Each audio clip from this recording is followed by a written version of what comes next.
at More and More Garden Center with a public service announcement. It is not time to prune. Put down your pruners, your saws, your shears, and your loppers. Right now, I know that this looks bad and you really want to cut it off, but this damaged foliage is actually protecting the good foliage further inside. If you prune that off, yes, you'll have a nice green shrub, but all of this will then be exposed to the cold temperatures that we're going to continue having for a few more months. And then it will turn just the same as this, and you'll have to cut it back even further in the spring. The same goes for this buckeye, or really any deciduous plant. If you cut it back to shape it up right now, then you're leaving exposed ends that will get even more cellular damage, and then you're also leaving some ends of branches that could just die back, and again, you'll end up having to cut it back further in the spring. This is especially true for hydrangeas. Please do not prune your hydrangeas right now.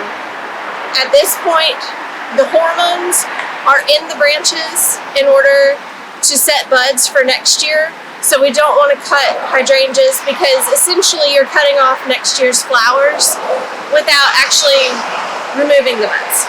I know that's a little convoluted, but it's how it works. So leave your shrubs alone. Take a little break. Actually, right now is a great time to do maintenance on your tools. I know my blades are getting dull.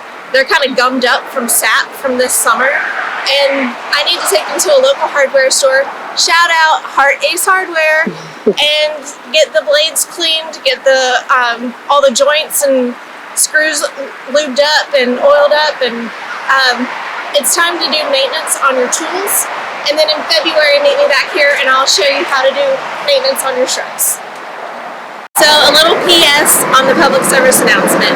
Also, pruning shrubs right now and removing a lot of the dead leaves and dead branches.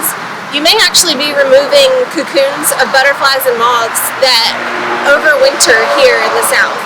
So I recommend doing as little cleanup as possible, especially if you want to have a pollinator-friendly yard. That I understand if you need to totally clean up the front yard for the HOA, but maybe leave the backyard a little more natural so that your moths and butterflies that have created cocoons that look like leaves can hang out and just do their thing over the winter and then emerge in the